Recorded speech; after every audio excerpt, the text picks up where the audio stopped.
Hello guys, இது ஆரி முதல் class. இன்றைக்கி செயின் ஸ்டிச் கற்றுக்க போகிறோம். கொஞ்சம் ஃபாஸ்ட்டாக போவோம் ஷார்ட்ஸுங்கிறதால. ஸ்லோவாக வேணும்னா வீடியோ கேளுங்க, அப்லோட் பண்ணுறேன்.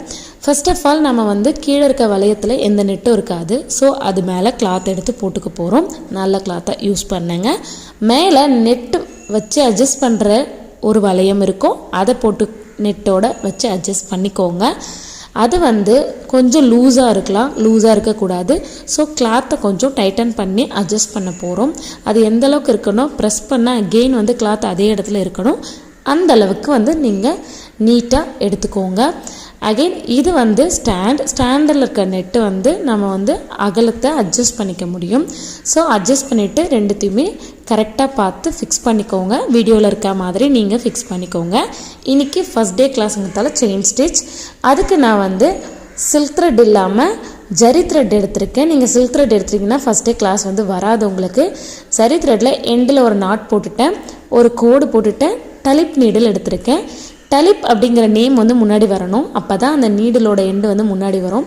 அதை நம்ம ஃபஸ்ட்டு உள்ளே இன்சர்ட் பண்ண போகிறோம். உள்ளே இருக்க அந்த நாட்டு பார்த்திங்கன்னா தெரியும். நான் இன்சர்ட் பண்ணி கிரிப்போடு கொடுக்கவே நாட்டு அங்கே லாக் ஆகிடுச்சு. திரும்ப வெளியே எடுத்து அகெயின் ஸ்டிச்சில் என்ன பண்ணுறேன்னா கிரிப்போடு இருக்கணும், அதான் பிரச்சனை.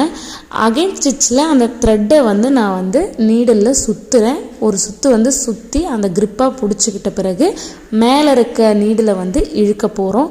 இழுத்தோன்னா ஆட்டோமேட்டிக்காக கரெக்டாக மேலே ஸ்டிச்சு போயிடும். இதில் இருக்க பிரச்சனை என்னென்னா அந்த கிரிப் நம்ம விடக்கூடாது. லூஸ் விட வேண்டிய இடத்துல லூஸ் விடணும், கிரிப்பாக பிடிக்க வேண்டிய இடத்துல கிரிப்பாக பிடிக்கணும். மேலேயும் கீழேயும் ஒன்றா இருக்கணும். மேலே எந்த மாதிரி நான் செயின் ஸ்டிச்சுக்கு உள்ளே இன்சர்ட் பண்ணி எடுக்கிறேன்னு பாருங்கள்.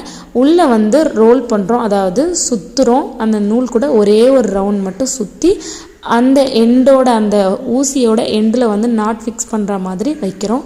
அது கண்ணுக்கு தெரியாது ரொம்ப. நீங்கள் சுற்றும் போதே எங்கே லாக் ஆகுதுங்கிறது நல்லா தெரியும். சுற்றி பாருங்கள். ஒரு செயின் ஸ்டிச் அப்பவும் ஊசி எப்படி திருப்புறேன்னு பாருங்கள். டலிப்புங்கிறது நம்மளை பார்த்து இருக்கும். ஸோ நீடிலோட எண்டும் நம்மளை பார்த்து தான் இருக்கும். அதுக்கப்புறமா நம்ம உள்ளே இன்சர்ட் பண்ணி வெளியே எடுக்கும்போது கட்டை விரலால் ஒரு சின்ன ஒரு ரொட்டேஷன் மட்டும்தான் இருக்கும். அது என்ன பண்ணோம் அப்படின்னா உள்ளேருந்து வெளியே அந்த த்ரெட்டை இழுக்கும் போது நடுவில் இருக்க கிளாத்தில் இருக்க நூலோட சிக்காமல் தெளிவாக வெளியே கொண்டு வரும். ஸோ அந்த இடத்துல கிளாத்தாண்ட டச் ஆகும்போது கீழே இருக்க த்ரெட் மேலே இருக்க த்ரெட்டு ஒரு டேர்ன் கொடுக்குறோம், அவ்வளோதான்.